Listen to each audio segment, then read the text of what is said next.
Hi everyone, I'm back home. My mom had a successful heart surgery, alhamdulillah, and she's recovering well. So I'm back to making videos.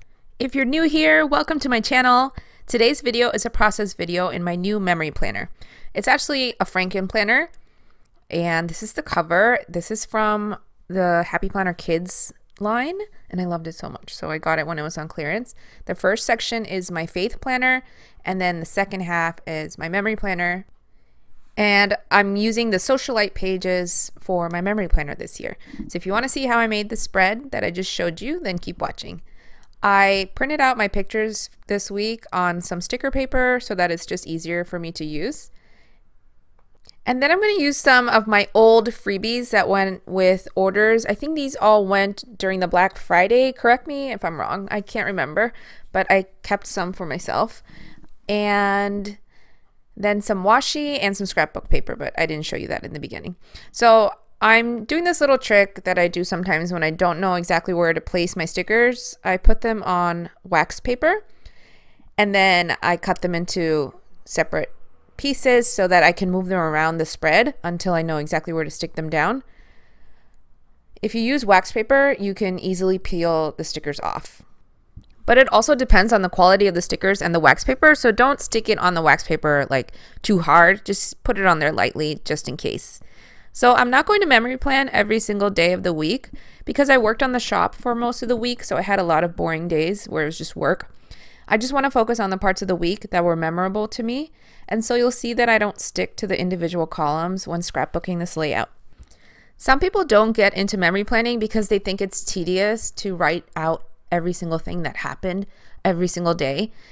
You see these lovely videos on YouTube where they have a picture for every single day, or they put down stickers and document everything that happened each day. They look so good in the end, but you might be thinking like, yeah, I don't have time for that. So I totally get it. I feel like that too most of the time. So I'm here to tell you that that's not the only way to memory plan.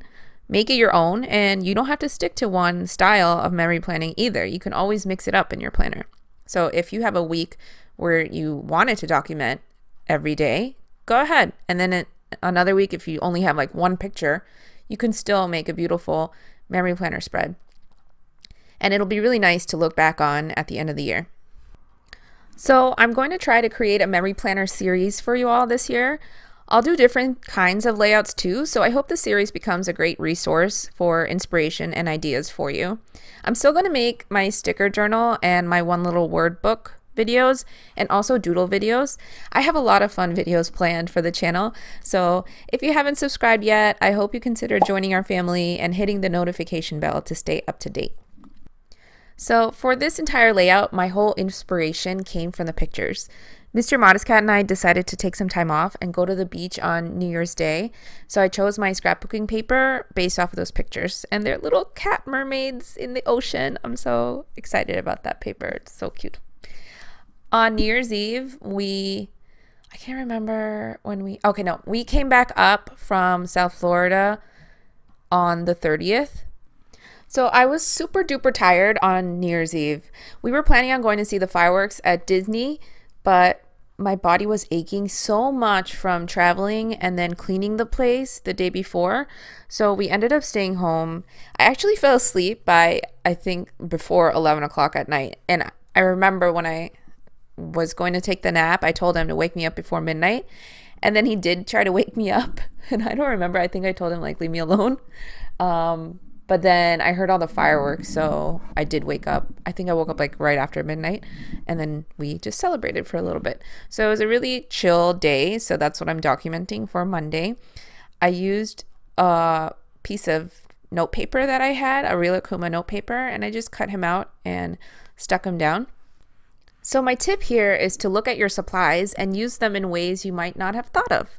Take a look at your sticky note pads and memo pads and try to use them in your planner. Cut them up and use them as decorative pieces in your planner or as backgrounds for other stickers.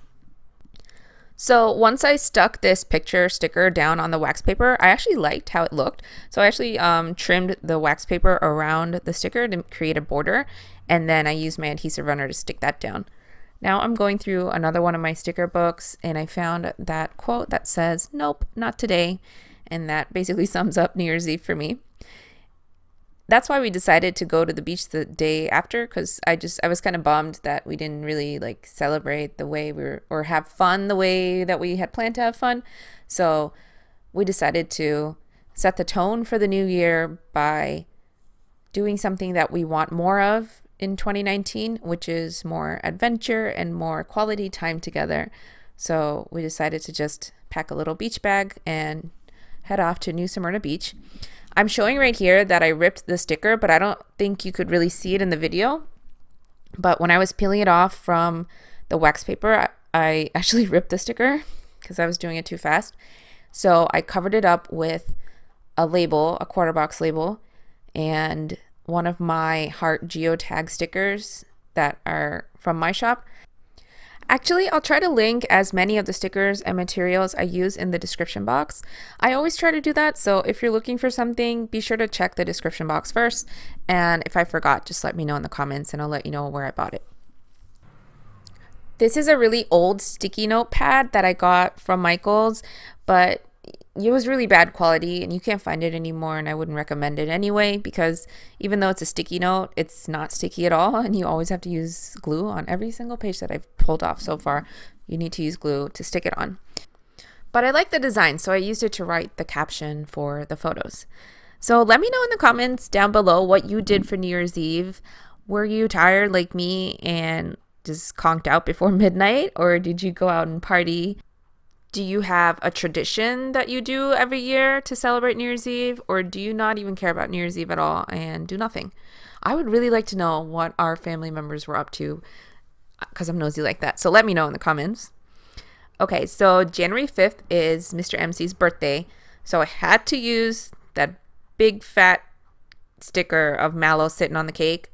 I love that sticker so much that I want to introduce it into the shop, but I don't know if that would be a popular one, but I really like it. So let me know if you would buy it. Maybe if I make the sticker smaller and put more of them on one sheet, or should I make one big one like that and then have a bunch of small versions? Let me know. So I use that for the main decoration and then also the balloons. I also want to include that in the shop too. So actually, let me know what you think about that one too in the comments. Should I do a whole sticker sheet of just the balloons, or should I do one sheet with the mallow on the cake and the balloons put together? The cute little heart banner that I put underneath Saturday is already in the shop, by the way. It's part of the llama collection, so it's in there. And I'll leave a link. I'll try to find the link and put it in the description box to make it easy for you all. So I decided to cook. And I said that very slowly and dramatically because I am still learning how to cook Bengali food. I am good at American food and Mexican food and Korean food because I love Korean food, so I just cook it for myself. But I'm not that good with Bengali food, and I'm trying. So I thought that for his birthday, since I've given him like all the presents that he could ever want ever in life, and he has for me too. We're not big on presents, because if we ever want something, we just decide to get it. Like, we don't gift each other, but I guess our love language is acts of service. At least his is more than mine. So I knew that cooking something would be something that he would really love for his birthday. So I told him that I was going to make this Bengali meal, which is actually like the easiest thing that you could ever make. Like, you just put everything into the rice cooker and it just cooks on its own. And yet I struggled with it and I didn't put enough salt. So, I mean, it was my first time trying it, and I know the second time around it's going to be awesome when I cook it. But he still really, really appreciated it and he loved it. He told me it was amazing. So at first I thought he was just like acting, which we never do. Like, we're at a point where we don't try to like pretend to like something just so the other person feels good. Like, we tell it like it is. But even though we're like that, I still felt like that he was pretending to like it. And then later on I caught him like eating it again on his own. So that must have meant that it was okay. And I was just probably being too hard on myself. So I'm happy to report that I'm getting better at cooking Bengali food. And that's one of my goals this year, to become like the perfect Bengali / Indian food chef. Everyone else in my family cooks so well, and then it's me and my dad, like on the other side, who don't know how to make anything. I used to hate cooking before, absolutely hated it, and I would just always have fast food or get takeout from restaurants, which was so bad for my wallet and for my body.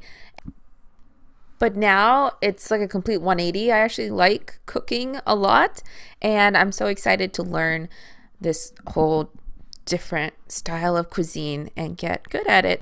So we'll see. The other part that I documented in my memory planner are all of the new planners that I'm using for 2019. I spent time this year to come up with Franklin planners that'll fit all of my needs. Last year I did a disc-bound bullet journal, and it was fun when I used it, but the problem was that I barely used it at all. I went months without using my planner. So I took time this week to think about what went wrong last year and what kind of planner I needed for this year that will work for me. So I decided to have 3 planners this year, and that's what that picture is of. It's a picture of my desk with all of my planners when I was Franklin planning, and then I just documented about that picture. They're still not completely set up and decorated yet, so I'm thinking of making a video maybe later in the month of my planners after I spend some time with them and see what works for me. Give this video a thumbs up if you want to see all of my 2019 planners. I can set them all up and decorate them and then give you a flip through and tell you about my planner sections. Now I'm decorating the last section of this layout. The Socialite planner has this boxed section for the weekends, but I used it to highlight one of the most exciting parts of the week. I chose the members of my new PR team, and I'm so excited to work with all of them. Some of the girls are returners. That means that they were part of my team last quarter, and the others are new, and I'm getting to know them. So far, it's been great, and I can't wait for you all to meet them. They've been introducing themselves to you all in the Facebook group, so if you haven't joined our Facebook group yet, I invite you to join us. It's a very friendly place with the kindest people, so I'm sure you'll love it. So join our Facebook group. I'll leave the link in the description box. And that's it for this spread. I'm writing out the top 3 this week. That's a section that's already built into the Socialite pages, and I really love it. So I think I'm going to use that every week to just write out the top 3. And that's my memory planner spread. I hope you enjoyed watching this. Congratulations to Barbara, by the way. She won our planner giveaway from the last video. Let me know if you do want me to continue with the series. I really do want to give you more ideas and inspiration and give you more valuable and fun content this year. And thanks for watching, and I'll see you again really soon. Have a good week. Bye.